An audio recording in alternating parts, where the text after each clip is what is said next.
Comment soulager l'arthrose cervicale? Salut à tous et bienvenue dans cette vidéo.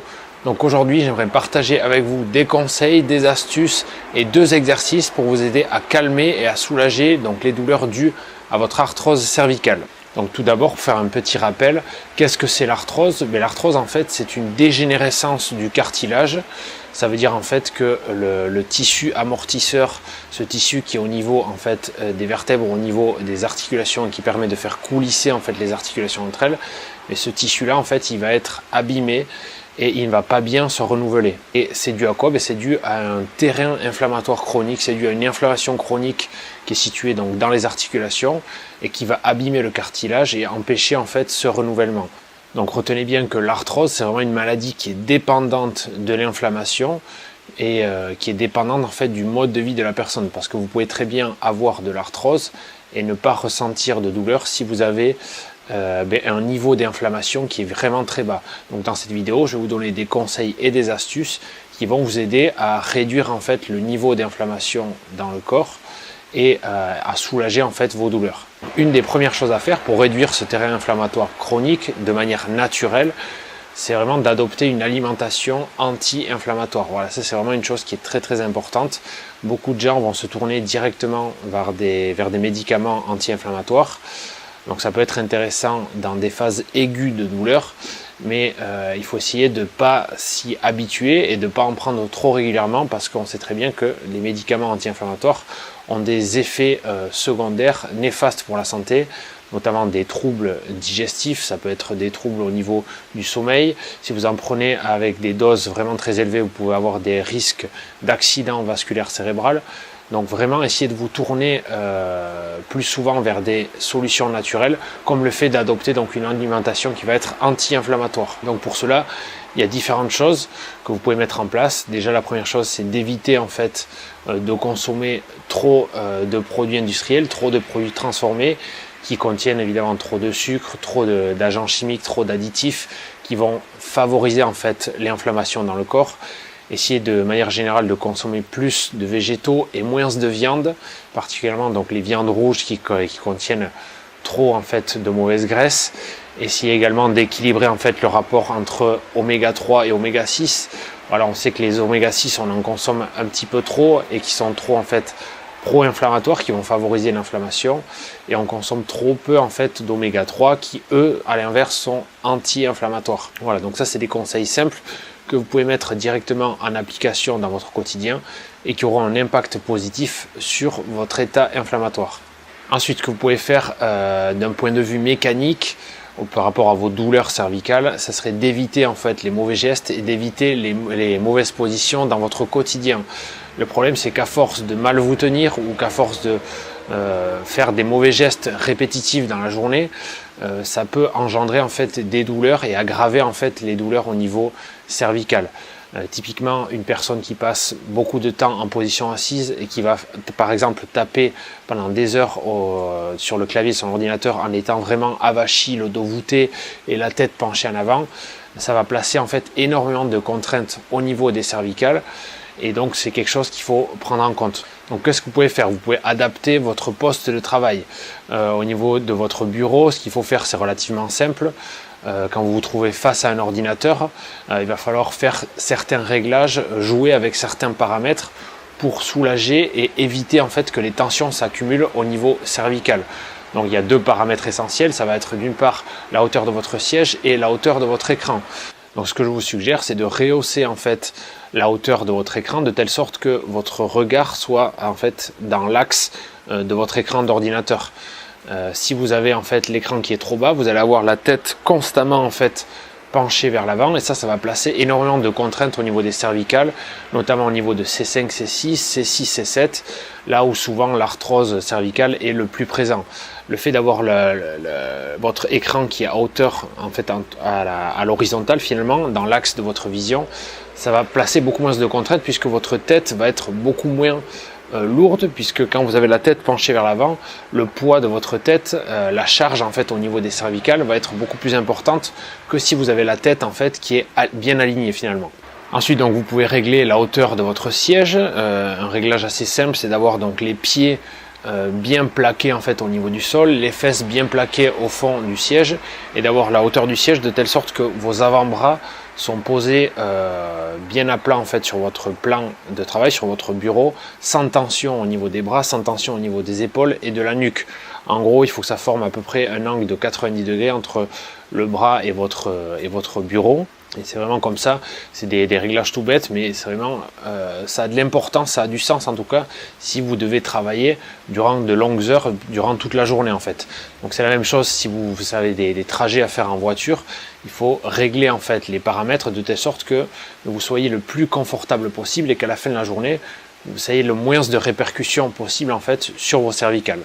Autre élément important, ça va être la position que vous allez adopter durant votre sommeil. Ça, c'est une question qui m'a été souvent posée. Comment dormir quand on a de l'arthrose au niveau des cervicales?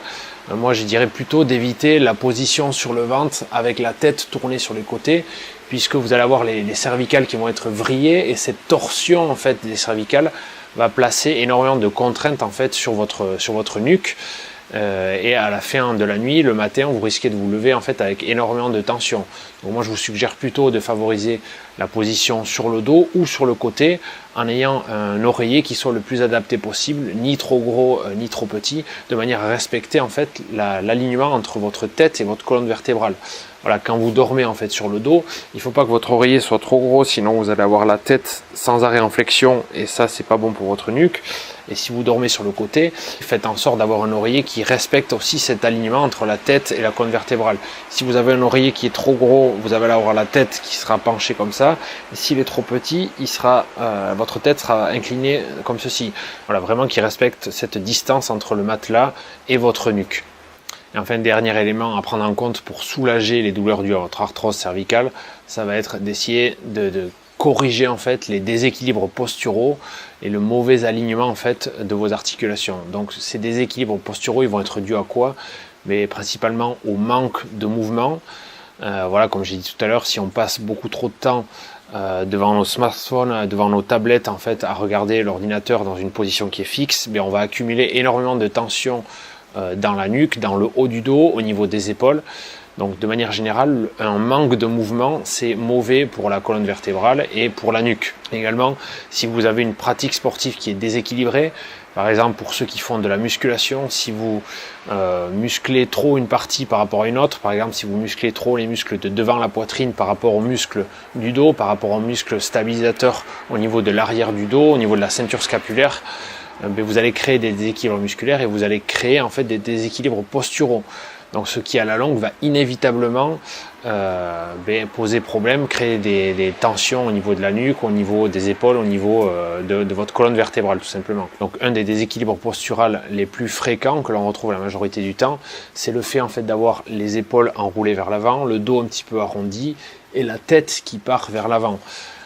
Si vous avez en fait ce mauvais alignement au niveau des articulations, au niveau de votre colonne vertébrale, c'est encore quelque chose qui va augmenter l'inflammation et potentiellement augmenter les douleurs cervicales. Donc pour remédier à ce problème, moi, ce que je vous recommande, c'est de mobiliser régulièrement votre colonne vertébrale et vos articulations. Donc je vais vous présenter ici 2 exercices qui vont vous permettre de limiter les tensions et également donc de mobiliser vos vertèbres cervicales. Donc la première chose à faire, c'est déjà de relâcher toutes les tensions que vous avez accumulées autour du cou, autour de la région cervicale et notamment au niveau des trapèzes. Donc pour ça, on va utiliser donc des automassages. Donc il y a différentes façons de faire. Donc soit vous pouvez utiliser une balle, soit une canne de massage ou un rouleau de massage. Et ici, on va tout simplement utiliser nos mains. Donc comment ça se présente? En fait, vous allez venir saisir les muscles du trapèze ici avec vos doigts et vous allez chercher à masser et à mobiliser en fait les tissus de chaque côté en fait de la colonne vertébrale. Donc vous démarrez en fait ici au niveau des épaules et petit à petit vous allez mobiliser en remontant jusqu'à en fait à la base de la tête ici et vous redescendez.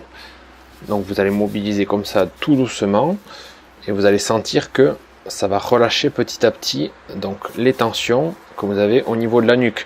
Donc ça c'est particulièrement intéressant surtout chez les personnes qui travaillent derrière un bureau, qui vont taper toute la journée sur un clavier. Il y a beaucoup de tensions qui vont s'accumuler dans ces muscles trapèzes.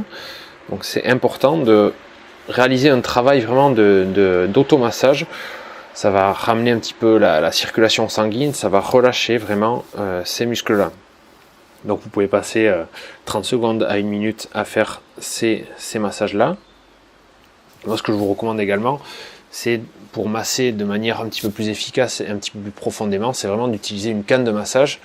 Vous allez pouvoir vraiment appuyer et cibler des zones précises en fait de tension.